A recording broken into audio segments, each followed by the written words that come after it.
Okay, let's talk about Vladimir Lenin. He's easily one of the most influential and for sure one of the most divisive figures of the entire 20th century. I mean, his ideas and his actions didn't just reshape the largest country on Earth, they sent shockwaves across the globe, inspiring revolutions and shaping history for decades. And if you want a perfect symbol of his strange, powerful legacy, well, look no further than this. For over a century, Lenin's actual embalmed body has been on public display right in the heart of Moscow. When he died back in 1924, it was Joseph Stalin who pushed this idea, basically turning the revolutionary leader into a kind of saint for the new Soviet state. It's kind of wild when you think about it, and it's just a striking testament to his incredible impact. But this really gets to the heart of it all, doesn't it? When we look back at Lenin, we're faced with two completely opposite views of the man. So was he a revolutionary hero who freed millions from the iron fist of the Tsar? Or was he the architect of a new kind of totalitarian state, one that would lead to just unimaginable suffering? That's the core question we're going to dig into. To really get a handle on how he got there, we have to go way back to the beginning. Because the man who would topple an entire empire didn't exactly start out as a revolutionary firebrand. His journey was really forged by personal tragedy and a whole lot of reading. So his path to revolution wasn't a straight line. It was marked by these huge, life-altering moments. He was actually born into a pretty well-off noble family. But then two things happened that changed everything.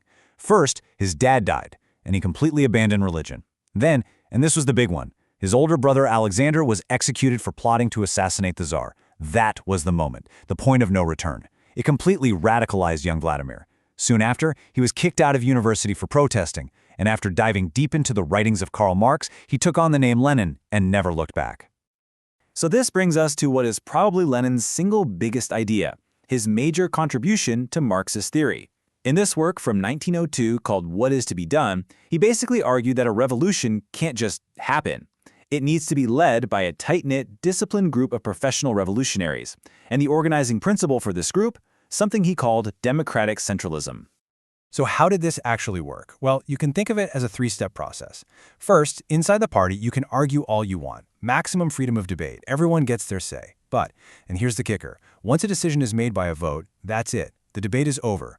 Step 3 is total, absolute unity in action.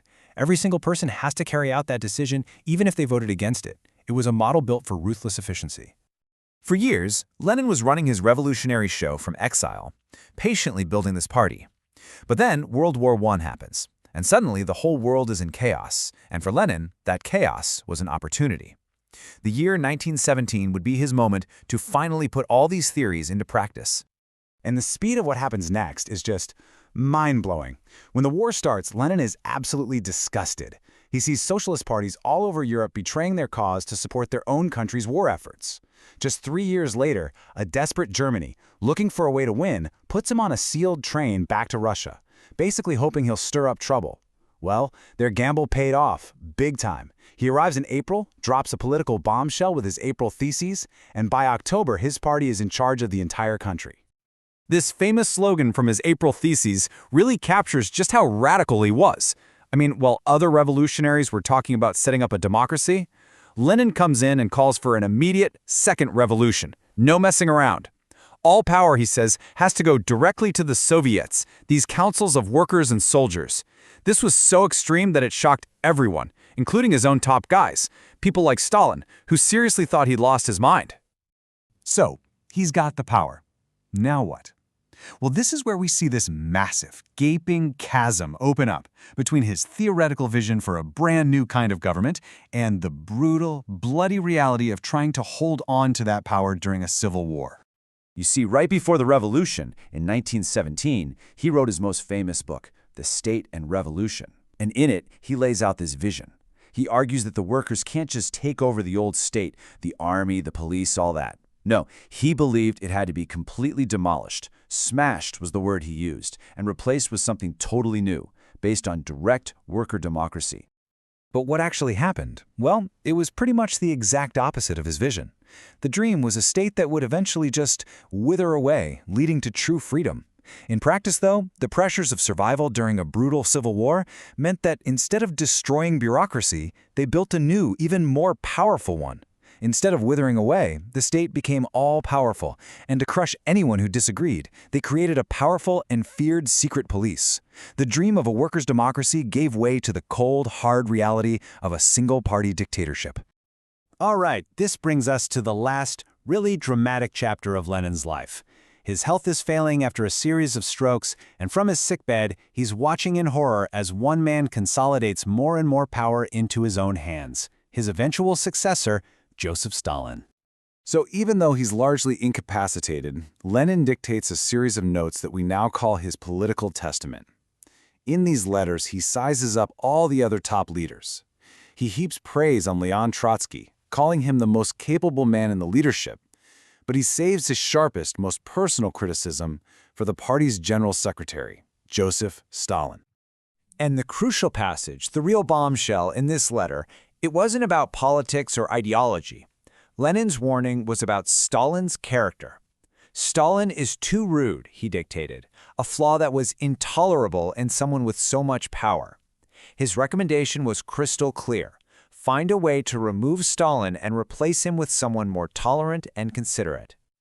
Okay, but here's where the story gets really murky. The history of this document is super debated. The traditional story is that Lenin gave a clear warning, but Stalin's cronies covered it up, letting him seize power.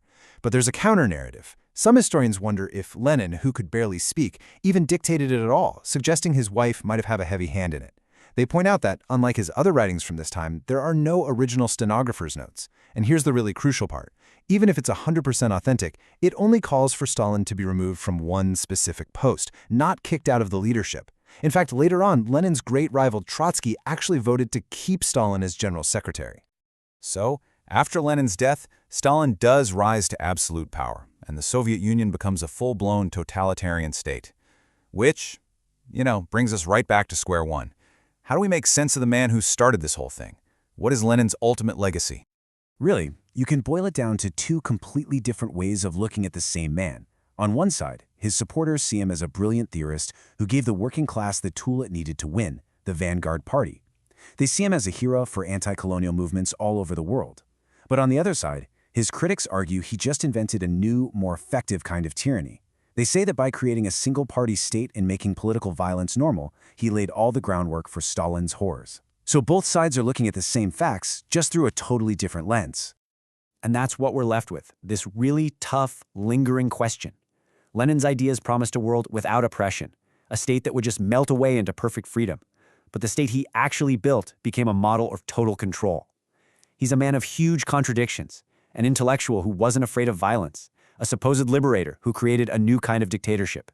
Trying to square those two sides of him, the idealist and the ruthless pragmatist, that's the real challenge in understanding not just Vladimir Lenin, but the whole chaotic century he did so much to create.